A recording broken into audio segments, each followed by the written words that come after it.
સીતારામ, સતદેવીદાસ, જય મહામત, જય શ્રી કૃષ્ણ. ચલો આજે અમરધામ આંગણે છેક કચ્છથી ડાયાભાઈ અને એમના મોટા ભાઈ નાના ભાઈ શામજીભાઈ, તમારું નામ શામજીભાઈ, મહેશભાઈ અને તમારું નામ શામજીભાઈ. સરસ, બધા ખૂબ દૂરથી પધાર્યા છે અને ખુશીની વાત એ છે કે દાદા એક જ વિડીયો જોતા હતા અને એમને આશ્રમ આટલો દૂર હોવા છતાંય અત્યારે તડકાના લોકો બહાર નીકળવાનું વિચારે ત્યારે સવારના 8 વાગ્યાથી લઈ અને આશ્રમ ગોતતા અમરધામ આંગણે સ્પેશિયલ એમની સેવા અર્પણ કરવા માટે પધાર્યા. તો એમનો હૃદયથી ખૂબ ખૂબ આભાર.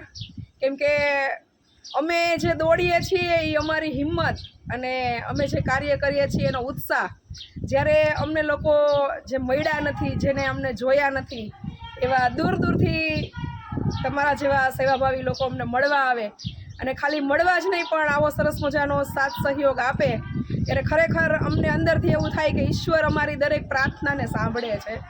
નહીંતર આ વસ્તુ શક્ય નથી કે જે વ્યક્તિને મેં જોયા નથી, જેને હું મળી નથી, એને આપણા કાર્ય પ્રત્યે આટલો બધો લગાવ હોય, આટલો બધો પ્રેમ હોય અને એ આટલી ડિગ્રીમાં આટલી ઉંમરે સવારથી આશ્રમ ગોતતા આવે અને પોતાની અમૂલ્ય યોગદાન સેવા છે એ અમરધામ આશ્રમને અર્પણ કરે ત્યારે અમરને હૃદયથી પ્રાર્થના જે ભાઈઓ આવ્યા છે બધાને ખૂબ સુખી નિરોગી દીર્ઘાયુ અર્પે.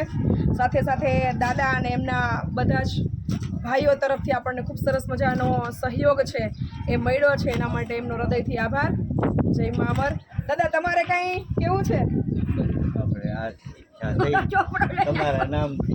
ખરા બપોરે 3 વાગે મને કીધું, હું સુવાની તૈયારી કરતી હતી. તમારા વિડિયો જોવાથી જ અમને એક અમરભાઈ આત્મા એવો થયો તો હું ત્યાં આવ્યા.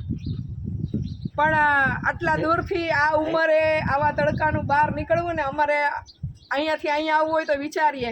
ઘણી વખત હું એવું કહું કે ભાઈ મહેમાનને તમે સમજાવીને મળી લ્યો કે આટલો તડકો છે, તબિયત આમ તેમ છે, પણ મને ભાઈએ એવું કીધું કે દાદા છે કચ્છથી સ્પેશિયલ તમને મળવા આવ્યા છે. એટલે મને એવો વિચાર આવ્યો કે જો દાદા કચ્છથી અહીંયા મળવા આવતા હોય આ ઉંમરે તો મારી એ ફરજ બને છે કે જેટલો હું સાજી હોય ત્યારે તો હું 100% અહીંયા હોય જ, પણ ક્યારેક તબિયત આમ તેમ હોય તો ઘણી વખત એવું થાય કે ભાઈ શરીર સાથ ન દેતું હોય તો ન મળી શકાય. પણ છતાંય તમારા બધાના સાથ સહકાર, તમારા બધાના પ્રેમ થકી અમે જે કાર્ય કરી રહ્યા છીએ, અમે જે ઈશ્વરને પ્રાર્થના કરતા હોય ઘણી વખત કે અમે ધાર્યું નથી, અમે વિચાર્યું નથી, એ બધું કાર્ય નિર્વિઘ્ને પાર પડે છે. તો ક્યાંક અમે નથી જોતા તમને, પણ જે વિડીયો જોવે છે એ અમારા માટે પ્રાર્થના કરતા હોય. તો એનો પણ બધાનો ખૂબ ખૂબ આભાર. તમારે ભાઈ થોડાક હેરાન થયા રસ્તામાં કારણ કે અમારું એડ્રેસ લોકેશન મળતું નહોતું, એટલે એના માટે સોરી. હવેથી નેક્સ્ટ દરેક વિડીયોમાં આપણે લોકેશન કે એડ્રેસ નંબર છે એ મૂકતા જશું. ચલો ફરીથી અમરધામ આશ્રમે પધારજો. બધાને રજા કરીને જય મા અમર. સતદેવીદાસ, અમરદેવીદાસ.